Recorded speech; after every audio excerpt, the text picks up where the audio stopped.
Hello, and welcome to another episode of A Penny for Your Thoughts. With this time, not Simon on the couch, but it's the Esbens and the Esbens. Welcome, Esben, to the Penny Couch. Thank you very much. And thanks very much for participating in this A Penny for Your Thoughts. Sure. So what we thought would be interesting today would be talking a bit more about a hot topic at the moment. For all conferences, they have a slot talking about collaboration between smaller companies and larger companies. Yeah. So that's what we're going to spend the next 10, 12, 15 minutes on. But before that, for those of you who haven't met Esben yet, maybe a short introduction of your role here in Penny, your background and visions, just to get us going. Yeah, definitely. Please. So my name is Esben Toftan Nielsen. I'm one of the co-founders of Penny.io. I've been working all my career with software technology and innovation, basically very much out in big corporations. So how to actually leverage and use technology to either create new offerings or optimize processes, but very much centered around technology. And that's my role here in Penny as well, to look at how we use technology to optimize the insurance industry. Which is really great, because in our sales cycles, so for those of you who haven't bought from us yet, but you will soon, I'm sure, you are involved from the start with the commercial side as well, but also into the IT departments and understanding the whole roll through the corporations and the constraints that may be, which is why it's perfect to have you on board today. So, the key topic at conferences is collaborations with smaller companies and larger companies. Yeah. So we've been around now for 4 years going, and you have a long career before this as well. If we could spot in three key elements for successful collaboration between a smaller and a large company in the insurance industry, which three elements would you go for? So for me, the first thing is actually acknowledging there's a win-win opportunity in these. So big corps need small companies such as ours, and I think that's really starting to win through, that we know we need each other. Okay. So that's kind of a key topic. The other key topic is actually that the smaller companies are starting to acknowledge that we need some foundational readiness. So there are things that we need to be able to do in order to work with big companies. Okay. We cannot only be startup. We have to have some. We can't just run around with jeans ripped and crazy ideas. Part of the way. Okay. But we need some more stuff as well. Okay. Cool. And the last part for me is always to have a focus on a shared vision. So the partnership needs to be driven by a shared vision, even though we sometimes, actually more often, start small. Yeah. We have a shared vision we build upon. So that's the three things. So win-win, the readiness, and then a shared vision. Yeah. And I suppose they complement each other, so the one cannot stand alone for the other. So if we go on the first one, that we need each other. Yeah. So I'm a big corporate. Insurance industry is doing well. I've got loads of money. Yeah. Why don't I just do it myself? What is it that we as a small company, or any small company out there, it's not just but any small company can go in and help big corporations in that they can't do themselves? Many things. Fortunately, many things. One of the things is obviously speed. So, I mean, we're smaller. We are less kind of faced with the legacy that big corporations have, and in that sense, we can run faster. Yeah. So that's a key thing. The other thing is usually also kind of on the innovation side. So it's sometimes more easy if you don't kind of have all the structures and decision processes that big corporations have to actually innovate and fuel that innovation. Because we might, and stop me if I jump, because I suppose also there is, as you're saying, the speed part also creates maybe constraints, because you have small companies. The word agile is out there, but we're working in one ways, and larger corporations who have more stakeholders. Exactly. But I don't know, does that complement the second point about the readiness for small companies? Yeah, so I think what we're seeing, or at least what we're experiencing, is that, yes, we can run faster and we can provide sometimes kind of the innovative technology that big corporations either, do not have experience in, or, have not been able to kind of succeed on because they're so big.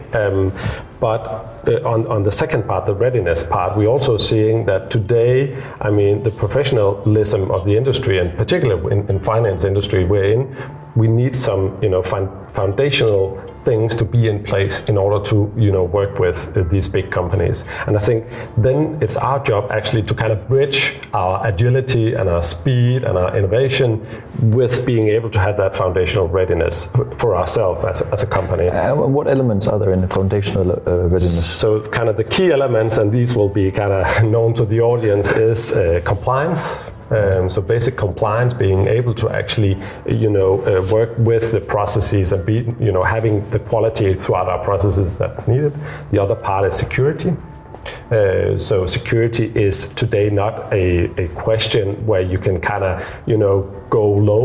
No. You have to have certain kind of requirements, especially in the financial industry, with so many. Financial industry, yeah. And the last part is GDPR, obviously. So we need to be able to kind of take care of our data.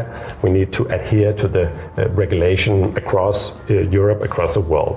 So compliance, security, and GDPR, that needs to be in place. And even for small companies such as ours, that could be a big undertaking. Because I was wondering, like when we say that we need each other, small and large companies, there is, for it to work, I suppose there's an expectation that like there's some entrance rules, so we can acknowledge we need each other, yeah. But for that to work in a corporation, you as a smaller company has to come with some baseline, for example, GDPR and the IT structure, and as a large company you have to accept a working method that might be different, Yeah, definitely. Okay. So I think where we see it is that if we have that in place, so we have the compliance, security, and GDPR in place, that actually allows us with the big corporation to talk about the fun stuff. Talk about the technology where we can bring innovation to them. Talk about how we achieve speed. So if we have kind of the base right, we can move the conversation with the big corporation to where it's really fun and where it makes sense and provides value. So for all small companies coming in, show the big companies we know this is important for you. Exactly. That's covered. Yeah. Let's go to the fun stuff. Yes, exactly. Brilliant. And I think also because today it is kind of being the norm to having that in place. And big corporations, they cannot kind of dodge that. They cannot go in and say, hey, we're going with this supplier of software, whatnot, but it's not really adhering to our security standards. No. They would not be able to do that. No. So we need that in place, then we can focus on the great vision together. And that was your third key element. Yeah. Could you elaborate? What, like great vision, is this like a whole new vision for the company, or which level are we talking about when we talk about visions for? So what I usually try to do, and we do in Penny, is to kind of look at the vision about what we bring as a company. So, and having that rooted in the partnership. So actually, to begin with, trying to establish a written vision around the partnership with our client, because then we are actually better at focusing on establishing an MVP or a prototype or a proof of concept to begin with. Okay. But what it allows also is to give the startup some comfort, is that all right, if we do this right, kind of you can say that there's a bigger vision behind it that both parties adhere to or look at. And that allows us to invest some time in this MVP, and it also allows the corporate to invest some time in the MVP. And actually getting that vision, say, all right, this is what we want to do, but we both know there are some steps down the way. Typically, big corporations, they want to start small, and that makes sense. It actually also makes sense for us, but obviously we also want the big wins. Yeah, you want the carrot going for it. Yeah. So a shared vision around the partnership, I think, really establishes that foundation that we can focus on short-term MVP and then make that right, build from that. So if I understand you correctly, an acceptance in the room very early on that companies, despite size difference, can complement each other. Definitely. Check. Yeah. An acceptance that despite size difference, playing on a level playing field. Yes. The foundations are ready. Yes, it's ready. It's okay. And then having more than just a supplier role, but having more of a complementary partnership role going forward, that is a strong foundation, key elements. Exactly. Okay. That's how I see it. Yeah. And then the tricky question, one of them, going forward, looking forward for in the future, you've been around this business for many years, in the insurance sector, outside the insurance sector, the financial sector. what would be the key element you see the next, I mean, I don't know, 3-5 years maybe, so there's a lot can happen the next 3-5 years, but what do you see as the key element going forward for these corporations to carry on, to evolve and become successes?